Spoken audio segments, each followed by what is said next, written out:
दोस्तों, stock market में investment तो हर कोई करना चाहता है, लेकिन बहुत लोगों का फोकस किस में होता है? डिविडेंड में, बोनस में, स्प्लिट में। हालांकि मैं आपको हमेशा बताता हूं, अगर आप स्टॉक मार्केट को लर्न करना जानते हो तो आप अर्न भी जरूर कर लोगे।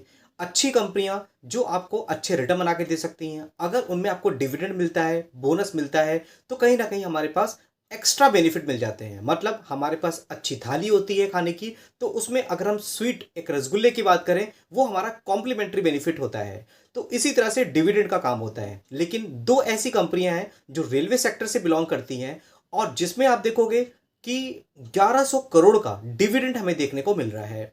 अब ये डिविडेंड किसको मिला है? दोस्तों, ये डिविडेंड मिला हुआ है गवर्नमेंट को। अब दोनों ही रेलवे की जो कंपनियां हैं, ये आपको गवर्नमेंट कंपनी ही देखने को मिलती हैं।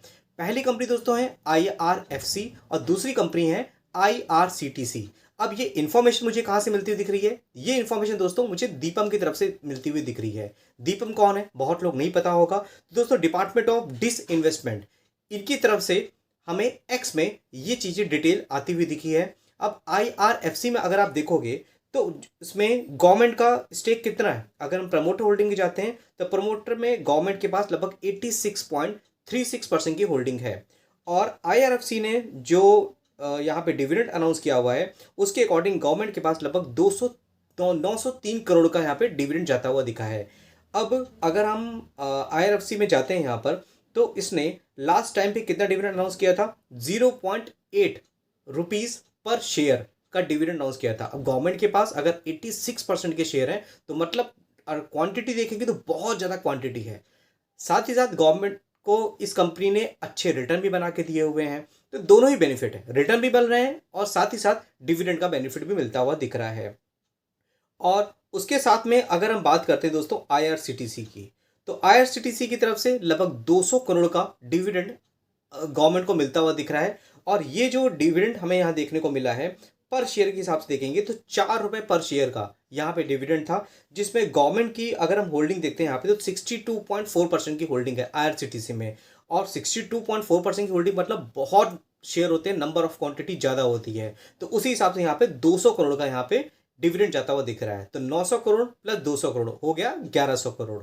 ये डिविडेंड आपको भी मिल सकता है। जितने ज़्यादा आप शेयर अपने पास रखोगे, उतना ही ज़्यादा आपको डिविडेंड मिलेगा। लेकिन इसका मतलब ये नहीं होता कि किसी भी ऐसे अरे गहरे शेयर को आप उठा के रख लो और बाद में सिर्फ डिविडेंड आपके पास आता रहेगा। आपके जो शेयर का प्राइस है, कैपिटल है, वो आपको यहाँ पर क्या होगा? डिक्रीज होती हुई दिखेगी। ऐसी बहुत सी कंपनियां जिसमें डिविडेंड यील्ड देख करके लोग इन्वेस्टमेंट कर देते हैं, लेकिन उनको ये पता नहीं होता कि जो शेयर का प्राइस है वो कहीं ना कहीं आपकी जो कैपिटल है वो खत्म कर रहा है।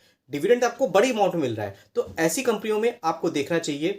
डिविडेंड यील्ड देख करके इन्वेस्टमेंट नहीं करना चाहिए। हमें ये देखना चाहिए कंपनी का रेवेन्यू, कंपनी का जो प्राइस है, कंपनी का सेल्स है, वो कैसी जाती हुई दिख रही है। तो हम आईआरएफसी की बात करें, यहाँ पे आप देखोगे इंस्टीट्यूशन इन्वेस्टर ना के बराबर है, 1% की होल्डिंग है। पब्लिक की होल्डिंग आपको 11% देखने को मिलेगी। तो ओवरऑल ज्यादा होल्डिंग किसके पास है? प्रमोटर के पास में है, जो गवर्नमेंट है।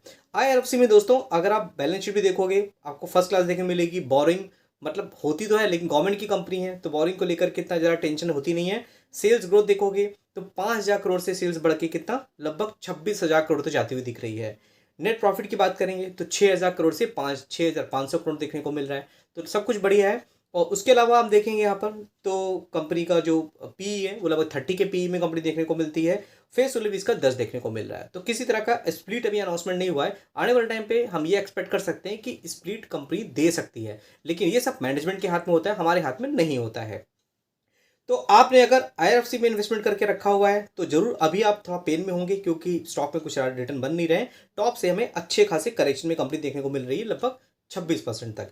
फिर दोस्तों हम आ जाते हैं यहाँ पे आईआरसीटीसी में। आईआरसीटीसी में दोस्तों लास्ट मेरा जो चैनल था उसमें से लेकर के अभी तक मतलब 3 साल हो रहे हैं और काफ़ी बार हम इसके बारे में डिस्कस कर चुके हैं। एक टाइम पे आईआरसीटीसी इतनी तेज रैली होती हुई दिखी थी, लेकिन है तो गवर्नमेंट की कंपनी, गवर्नमेंट की कुछ नेगेटिव पॉलिसीज आ जाती हैं, बाद में गवर्नमेंट तो वापस कर लेती है। लेकिन हुआ क्या है कि इसमें जो सेंटिमेंट्स होते हैं इन्वेस्टर के, वो हर्ट होते हैं और जबरदस्त में करेक्शन देखने को मिला। तो अभी भी आप देखोगे इसमें अच्छा खासा गिरावट है। लेकिन अगर हम बात करते हैं यहाँ पर, तो मोनोपोली बिजनेस देखने को मिलता है। आप रेलवे देखोगे तो सब कुछ रेलवे इंफ्रास्ट्रक्चर क्यों बिल्ड किया जा रहा है? जिससे कि क्या हो सके कि ट्रेनों की स्पीड तेज हो सके, अच्छी ट्रेनें, स्लीपर कोच और बहुत कुछ है जो चीज़ें हमें देने की कोशिश की जा रही गवर्नमेंट को। लेकिन अगर हम बात करते हैं आईआरसीटीसी को, तो बेनिफिट तो मिलेगा ना।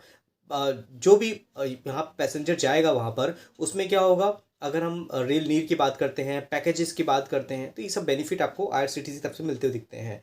अब यहाँ पर इंस्टीट्यूशन इन्वेस्टर आपको ज़्यादा देखने को मिलेंगे, 7%, 13% डीआईएस की पास होल्डिंग देखने को मिल जाती है। और हालांकि लास्ट क्वार्टर से होल्डिंग उन्होंने बढ़ाई भी है, पब्लिक होल्डिंग आपको 16.14% की देखने को मिलेगी, जो कि लास्ट क्वार्टर में कंपैरिजन में बढ़ रही है। तो ओवरऑल दोनों कंपनियां मुझे तो अच्छी लगती हैं। जब करेक्शन होता है तो कहीं ना कहीं लोगों के जो पेशेंस है वो जवाब दे जाता है। लेकिन सिर्फ डिविडेंड देख करके मैं बार बार बोलूँगा, आपको इन्वेस्टमेंट नहीं करना चाहिए। अगर हम बात करते हैं डिविडेंड यील्ड की, तो अगर आप आईआरसीटीसी का देखोगे 0.96% है, और उसके अलावा अगर आप देखोगे आईआरएफसी का तो 0.99% देखने को मिलता है। तो बहुत लोग डिविडेंड यील्ड देख करके इन्वेस्टमेंट करते हैं, 2%, 2.5%, 1%, वो चीज़ ठीक नहीं होती है। अभी दोस्तों अभी के लिए इतना ही। आई होप आपको कुछ अच्छी इन्फॉर्मेशन मिली होगी। और अगर आप मेरे व्हाट्सएप चैनल को अभी तक आपने ज्वाइन नहीं किया है तो जरूर ज्वाइन करिएगा। ड्यूरिंग द मार्केट बहुत से अपडेट होते हैं जो अपने व्हाट्सएप चैनल पे मैं डाल देता हूँ, उसका लिंक मेरे डिस्क्रिप्शन बॉक्स में दिया हुआ है। और साथ ही साथ मेरे पुराने चैनल पे और अभी के चैनल पे जितने भी वीडियोस हैं, मैंने सब कुछ फेसबुक में डाला हुआ है, जा करके आप उसको ज्वाइन कर सकते हैं। और कहीं ना कहीं काफ़ी इन्फॉर्मेटिव वीडियोस आपको वहाँ पे देखने को मिल जाएंगी। तो ठीक दोस्तों, फिर मिलते हैं नेक्स्ट वीडियो में, तब तक के लिए थैंक यू।